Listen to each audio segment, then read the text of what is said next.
أعوذ بالله من الشيطان الرجيم بسم الله الرحمن الرحيم ثم الصلاة والسلام على مولانا رسول الله محمد بن عبد الله المصطفى صلوات الله وسلامه عليه وعلى آله حق قدره ومقداره العظيم يا إمة الشيخ اهدري لنا بهذا المحضر ولتعطفي بنظرة تعطي لنا بزفر سبحان ربك رب العزة عما يصفون والسلام على المرسلين والحمد لله رب العالمين.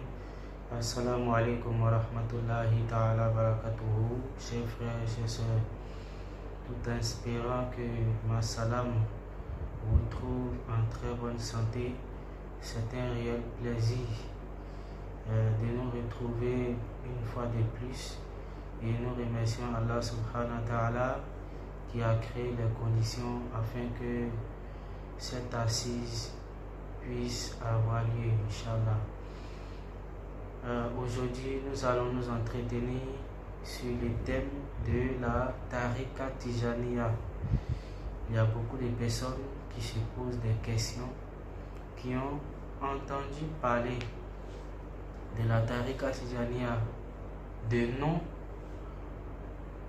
Il y a d'autres qui ont une petite idée de ce que c'est que la Tariqa Tijaniya. Il y a d'autres qui n'ont jamais entendu parler de la Tariqa Tijaniya. Il y a d'autres aussi qui ont déjà croisé des Tijanites ou ont déjà même participé à certaines assemblées, mais qui ne savent pas que ce sont des Tijanites. Comment faire la différence? Parce qu'il y a beaucoup de voies spirituelles, il y a beaucoup de voies soufis. Alhamdulillah. Et avant d'entrer dans le vif du sujet, Inch'Allah, nous allons faire une petite introduction. Parce qu'il faudrait qu'on sache d'abord pourquoi est-ce que l'on doit s'intéresser à la Tijaniya. Il y a une cause qui a suscité, qui a abouti à cette voie spirituelle-là. Alhamdulillah, Allah dit dans le Coran, وَمَا خَلَقَتُ الْجِنَّ وَالْإِنسَانَ إِلَّا لِيَعْبُدُونِ. Je n'ai créé les hommes et les djinns que pour mon adoration. Il y a un hadith Qudsi où Allah dit, connaissez-moi avant de m'adorer. Si vous ne me connaissez pas, comment allez-vous m'adorer? Il y a un compagnon du prophète Muhammad sallallahu alayhi wa sallam, Ibn Abbas, qui a dit que le verset où Dieu dit qu'il nous a créé que pour l'adorer, il dit adorer Dieu, c'est le connaître. Parce que quand on analyse le hadith Qudsi, où Dieu dit connaissez-moi avant de m'adorer, on comprend directement que son adoration est liée à sa connaissance. Et il y a encore un autre hadith Qudsi où Dieu dit j'étais un trésor caché, j'ai aimé être connu, j'ai créé une créature, je me suis identifié à cette créature afin d'être connu, Inch'Allah. Donc là encore on voit la notion de la connaissance de Dieu. Alors nous comprenons que la connaissance d'Allah est quelque chose de primordial dans notre religion. Mais comment accéder à cette connaissance? Est-ce que cette connaissance se trouve dans les livres et qu'il faut aller apprendre des bouquins, les mémoriser pour pouvoir connaître Dieu? Non. La connaissance de Dieu, c'est accéder à la réalité divine. C'est vivre l'unicité de Dieu. Parce que Dieu dit qu'il est unique. Mais comment Dieu est unique? Celui qui connaît Dieu doit pouvoir comprendre et connaître comment Dieu est unique. Parce que quand on connaît Dieu, on sait comment il est unique, alors on ne peut pas associer Dieu à quoi que ce soit. Mais celui qui ne connaît pas Dieu va toujours associer Dieu. Parce que le prophète Mohammed sallallahu alayhi wa sallam lui-même il a dit, il y a le petit shirk, le petit associationnisme et le grand. Le grand, ça c'est ce qu'on a communément, qu'on voit communément. C'est-à-dire prendre des statuettes, adorer les esprits, voilà. Mais il y a le petit shirk qui est tellement subtil que tout le monde commet cela, d'autres par ignorance. Voilà, tout ça parce qu'on ne connaît pas Dieu. Et donc, comment connaître Dieu? Comment aboutir à cette connaissance? On ne peut aboutir à la connaissance de Dieu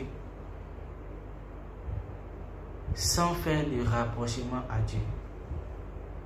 Parce qu'on ne peut pas connaître une personne alors que cette personne-là est distante de nous. Ce n'est pas possible. D'où il faut effectuer le rapprochement vers Dieu. Et là, on assiste à deux types de voyages dans ce cheminement vers la connaissance de Dieu. Le premier voyage, c'est le voyage vers Dieu. Parce que on cherche à se rapprocher de Dieu. Nous avons pris conscience du fait que nous devons nous rapprocher de Dieu. Alors, on cherche à se rapprocher de Dieu. Mais, se rapprocher de Dieu, c'est emprunter une voie. Raison pour laquelle nous parlons des tariqas. C'est de là que viennent les tariqas. Les tariqas sont là pour nous permettre de nous rapprocher de Dieu. Parce que Dieu dit dans le Coran, cherchez des voies et moyens de vous rapprocher de moi. Ça, c'est un verset coranique. Donc, si Dieu a parlé de voies, c'est qu'il en existe. C'est qu'il a prévu. Mais quelles sont ces voies? Ces voies, ce sont des personnes bien guidées. Des personnes à qui Dieu a fait grâce de pouvoir accéder à la réalité divine. Et ces personnes-là, à leur tour, vont pouvoir tenir la main des aspirants, des mourides, afin que ceux-là aussi puissent réaliser ce vécu spirituel. Donc voilà comment les voies spirituelles sont nées. Sinon, ces voies spirituelles ne sont pas hors de l'islam. Tout ce que ces voies spirituelles indiquent ne sont pas en dehors des enseignements prophétiques, des enseignements coraniques. Parce que ce sont les enseignements du prophète Mohammed sallallahu alayhi wa sallam. Et lorsqu'on rentre un peu même dans la genèse du soufisme, on se rend compte que les premières voies spirituelles sont venues à partir de Ali, le calife, le 4e calife du prophète Mohammed sallallahu alayhi wa sallam. Il y a certains sahaba qui avaient reçu des connaissances, des types de connaissances qui n'étaient pas accessibles à tout le monde. Parce que quand on dit ça, il y a des personnes qui disent mais comment ça se fait? C'est tout à fait normal parce que Dieu même nous montre l'exemple dans la vie. Lorsque nous voyons dans le cursus scolaire, il y a le niveau de la maternelle, le primaire, il y a le secondaire. Après ça, il y a le cursus universitaire. Il y a d'autres niveaux là-bas. Donc, c'est valable aussi dans la religion de Dieu. Il y a des niveaux. Et lorsqu'on plonge, lorsqu'on analyse le fameux hadith ou Jibril, dans lequel Jibril alayhi salam est venu rencontrer le prophète Mohammed sallallahu alayhi wa sallam, était assis dans la mosquée avec ses sahaba et il lui a demandé enseigne-moi ce que c'est que l'islam. Après, il lui a posé la question, enseigne-moi ce que c'est que Al-Iman, qui est la foi. Et la dernière question, c'était, enseigne-moi ce que c'est que Al-Ihsan. Donc, on comprend directement qu'il y a 3 grandes dimensions dans notre religion, que sont Al-Islam, Al-Iman, Al-Ihsan. Donc, ceux qui sont au stade de Al-Islam n'ont pas la même compréhension que ceux qui sont au stade de Al-Iman. C'est valable aussi pour ceux qui sont au stade de Al-Ihsan. Ils n'ont pas la même compréhension. Quand on regarde Al-Ihsan, le prophète Mohammed sallallahu alayhi wa sallam a dit quoi? Il dit adorer Dieu comme si on le voit. Et quand on regarde cette indication et les autres piliers qui sont contenus dans les autres dimensions, ça n'a rien à voir. Ça, c'est encore plus profond. Ça dit ça, c'est le summum. C'est le summum. Et que Dieu nous permette d'atteindre ce niveau. Et pour atteindre ce niveau, il faut passer, il faut emprunter des chemins. Parce que ce ne sont pas des connaissances qui sont contenues dans des livres. Et seul le prophète Mohammed sallallahu alayhi wa sallam est la source de tout ça. Tous nos enseignements que nous tirons viennent du prophète Mohammed sallallahu alayhi wa sallam. Je vous l'ai dit qu'il y a des Sahaba qui avaient des types de connaissances que les autres n'avaient pas. Et ceux-là ont transmis. Et ces connaissances-là, c'est ça qui sont les sources, les bases des écoles spirituelles. Le soufisme, de façon générale. Et Ali, radiyallahu anhu, a transmis cela à des personnes. Au Hassan Basri, pour ceux qui lisent un peu les histoires, dans l'histoire du soufisme, on connaît un peu le personnage de Hassan Basri. C'était un grand saint. C'était un élève de Ali, radiyallahu anhu, Ali ibn Abi Talib, le 4e calife. Et donc, lui, sa connaissance, il a hérité de Hassan Basri. Et après ça, les Junayd et autres s'en suivent. Jusqu'à ce qu'on aboutisse à Cheikh Ahmad Tidjane. Cheikh Ahmad Tidjane aussi, il a dû apprendre la religion dans toutes ses formes, la charia, la grammaire, la rhétorique, les mazhab. Tout ça, il a appris. Et il s'est rendu compte qu'il y a quelque chose qui manque. Il y a une réalité. Il y a une vérité. Il y a un vécu auquel il faut accéder. La connaissance de Dieu. Qui est Dieu? Parce que tout ce que nous apprenons dans la religion, tout ça se renvoie à Dieu. Mais qui est Dieu? Et c'est comme ça qu'il a suivi des maîtres. Il a emprunté des voies spirituelles afin de pouvoir étancher sa soif. Il avait soif de connaître Dieu. Il avait cette lumière en lui qui brûlait. Et jusqu'à ce que lui-même le dit, Dieu lui fasse grâce de rencontrer le prophète Mohammed sallallahu alayhi wa sallam en état d'éveil. Là encore, des personnes disent que cela n'est pas possible. Nous disons que Dieu fait grâce à qui il veut, comme il veut. Si Dieu ne t'a pas fait grâce à toi de voir le prophète Mohammed sallallahu alayhi wa sallam en état d'éveil, alors ne dis pas que celui qui le voit ou celui qui atteste qu'il a vu, c'est un menteur. Parce que personne ne peut prendre l'apparence du prophète Mohammed sallallahu alayhi wa sallam pour duper quelqu'un. Même Shaitan ne peut pas prendre l'apparence du prophète sallallahu alayhi wa sallam. Le prophète sallallahu alayhi wa sallam, certes, il est décédé, son corps est là, mais son âme vit. Il a une âme, il a un esprit. Voilà. Et lui-même, Dieu lui a fait grâce. Pendant qu'il était vivant, il a rencontré d'autres prophètes qui étaient morts. Alors, celui qui estime que on ne peut pas voir le prophète sallallahu alayhi wa sallam en état d'éveil, c'est que ce que le prophète sallallahu alayhi wa sallam nous a raconté durant le voyage nocturne n'est pas vrai aussi? C'est que ce n'est pas vrai. Dieu lui a fait cette grâce, alors Dieu peut faire cette grâce aussi à des rapprochés, à des personnes. Donc, nous acceptons cela. On croit à cela.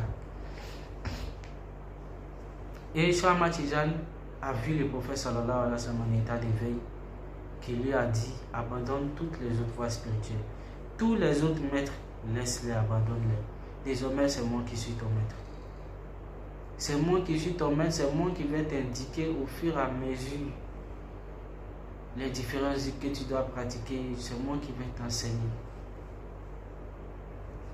Et c'est comme ça qu'il a reçu la lazim, parce que dans la tariqa Tijaniya, il y a 3 grands zikrs qui sont la lazim, la wazifa, la hadra juma. Donc ce sont les 3 principaux zikrs qui font d'un élève un Tijanite. Donc nous étions en train de faire la genèse de la connaissance de Dieu. Pourquoi est-ce qu'il faut connaître Dieu? Quelles sont les voies et moyens qu'on doit utiliser pour connaître Dieu? Et nous avons abouti à la tariqa Tijaniya. Nous avons juste parlé de façon en grosso modo. Nous allons entrer maintenant dans le vif du sujet. La tariqa Tijaniya, c'est une école. Pourquoi on dit une école? Ça ne veut pas dire que la tariqa Tijaniya a un siège ou un endroit, un édifice. Voilà. Quand on parle d'école, il y a 3 bases. Il y a un maître qui va dispenser un enseignement, donc le maître de l'enseignement. Et puis il y a les apprentis, les élèves, qu'on appelle communément les mourides, les aspirants. Donc avec ces 3 bases seulement, on a une école. Voilà pourquoi on dit la tariqa, c'est une école. C'est une école, c'est une voie spirituelle. Tout à l'heure, j'ai cité un passage dans lequel Dieu dit: cherchez, rapprochez-vous de moi, cherchez des voies et moyens pour vous rapprocher de moi. Alors, la Tijaniya est une voie, fait partie de ces voies-là, pour pouvoir nous rapprocher de Dieu. Donc, la tariqa Tijaniya, si on veut la définir, c'est une voie spirituelle qui a pour but, dont le but essentiel, je précise, c'est essentiel, parce qu'il y a d'autres personnes qui utilisent cette tariqa-là pour d'autres choses. Mais ce que nous savons des enseignements de nos maîtres, la tariqa Tijaniya a pour but essentiel la connaissance de Dieu. Donc je disais tout à l'heure qu'on ne peut pas aboutir à la connaissance de Dieu tant qu'on est loin, tant qu'on est éloigné de Dieu. Il faut se rapprocher de Dieu. Mais comment se rapprocher de Dieu? Voilà la question. Dieu dit qu'il est pur et qu'il n'accepte que ce qui est pur. Donc ce qui veut dire que pour se rapprocher de Dieu, il faudrait qu'on soit pur. Mais quelle pureté? Est-ce qu'il s'agit des ablutions? Parce que les ablutions aussi, c'est une purification. Mais ce n'est pas de ça qu'il s'agit. Il s'agit du cœur. Parce que Dieu dit, son siège, c'est le cœur de son serviteur. Il dit, rien ne peut me contenir, excepté le cœur de mon serviteur. Donc c'est le cœur qui est plus important. Et c'est ce cœur-là qu'il faut assainir, afin que la lumière de Dieu habite dans ce cœur. Mais on n'assainit pas le cœur avec les ablutions. On assainit le cœur avec la pratique du zikr, en éveillant le souvenir. Parce que le zikr, ça veut dire se souvenir. Mais se souvenir de quoi? Parce qu'on se souvient d'une chose qu'on a vécue. Mais qu'est-ce qu'on a vécu dont il faut se souvenir? Se souvenir de Dieu. À quel moment est-ce que nous avons vécu avec Dieu pour pouvoir nous souvenir de lui? Mes chers frères et sœurs, ce souvenir-là remonte depuis le monde des âmes, Alamul Arwah. Depuis le monde des âmes. Et en ce moment où on n'était que des esprits, il n'y avait pas de corps. Il n'y avait rien pour percevoir ce que nous vivions. Et lorsque l'esprit, Dieu dit dans le Coran qu'il a réuni toute la descendance d'Adam. Et il a posé Allah Stubirabikum, ne suis-je pas votre Seigneur? Et tout le monde a attesté par l'affirmative. Voilà. Dès lors, un pacte s'est signé entre les esprits et Allah. Et c'est ce souvenir-là qu'il faut réveiller en soi.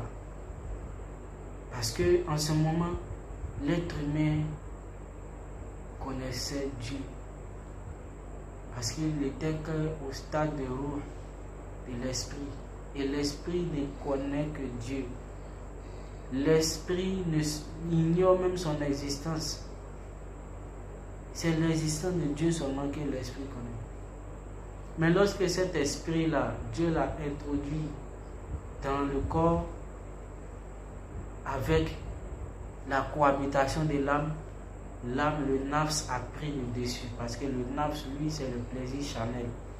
Alors, nous avons perdu ce souvenir. Ce souvenir enfui en nous. Raison pour laquelle il faut le réveiller avec le zikr.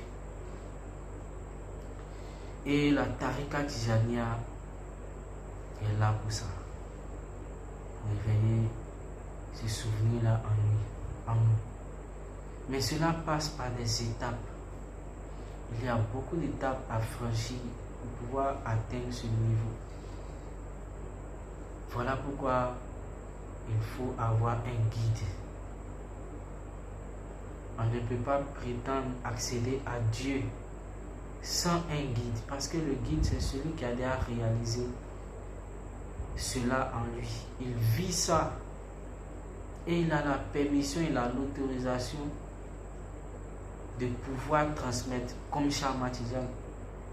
Lorsque le prophète sallallahu alayhi wa sallam lui a enseigné ce qu'il faut, les différents zikr, il lui a permis de transmettre cela à des élèves. Voilà pourquoi dans la Tidjaniya on parle de chaîne de transmission.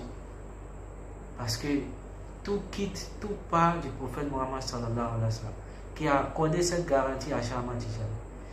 Cheikh Ahmad Tidjane également a transmis cela à ses disciples. À des disciples à qui il a donné l'autorisation, eux aussi, de pouvoir transmettre cela. Voilà pourquoi on parle de chaîne de transmission. Et donc quand une personne accède à la Tariqa Tijaniya, il prend le rythme à travers un maître.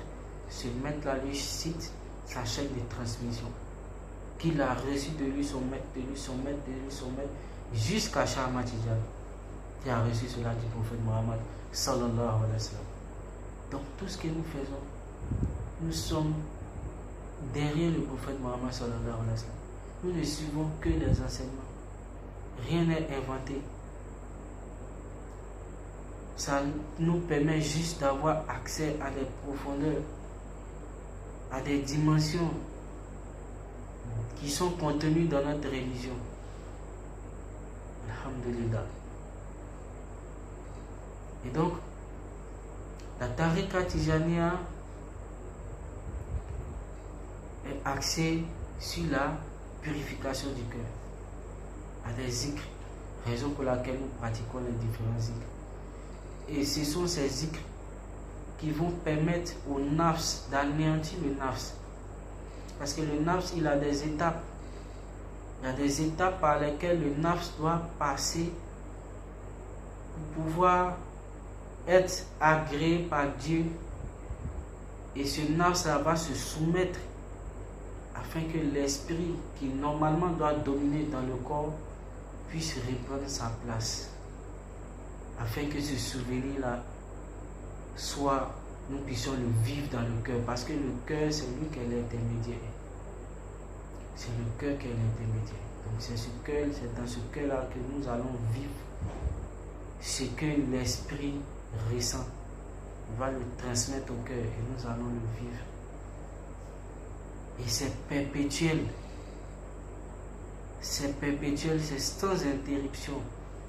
Et c'est en ce moment-là que l'aspirant accède à la réalité divine et la vie. Il peut maintenant être un serviteur de Dieu parce qu'il connaît réellement son Seigneur. La connaissance de Dieu ne finit pas parce que Dieu est infini, car là nous accorde la bonne compréhension. Donc voilà en quelques minutes ce que c'est que la Tariqa Tijaniya. La Tariqa Tijaniya, pour ceux qui veulent l'apprendre, doivent l'apprendre auprès d'un maître. Un maître qui a l'autorisation de pouvoir conduire des élèves à cette réalité de Dieu. Que Dieu nous facilite cette voie spirituelle, que Dieu nous facilite la pratique. Nous serons à la prochaine pour expliquer les différents zikrs et les différentes étapes à franchir pour pouvoir atteindre la connaissance de Dieu. Parce que là, il fallait déjà définir la Tariqa Tijaniya. Pourquoi est-ce que on parle de Tariqa? Voilà. Donc une prochaine fois, Inch'Allah, nous allons parler des différents zikrs de la Tijaniya. Quelles sont les différentes étapes à franchir pour pouvoir aboutir à cette connaissance de Dieu, Inch'Allah. Subhana rabbika rabbil izzati amma yasifun wa salamun ala al-mursalin walhamdulillahi rabbil alamin. Wassalamu alaikum wa rahmatullahi ta'ala wa barakatuh.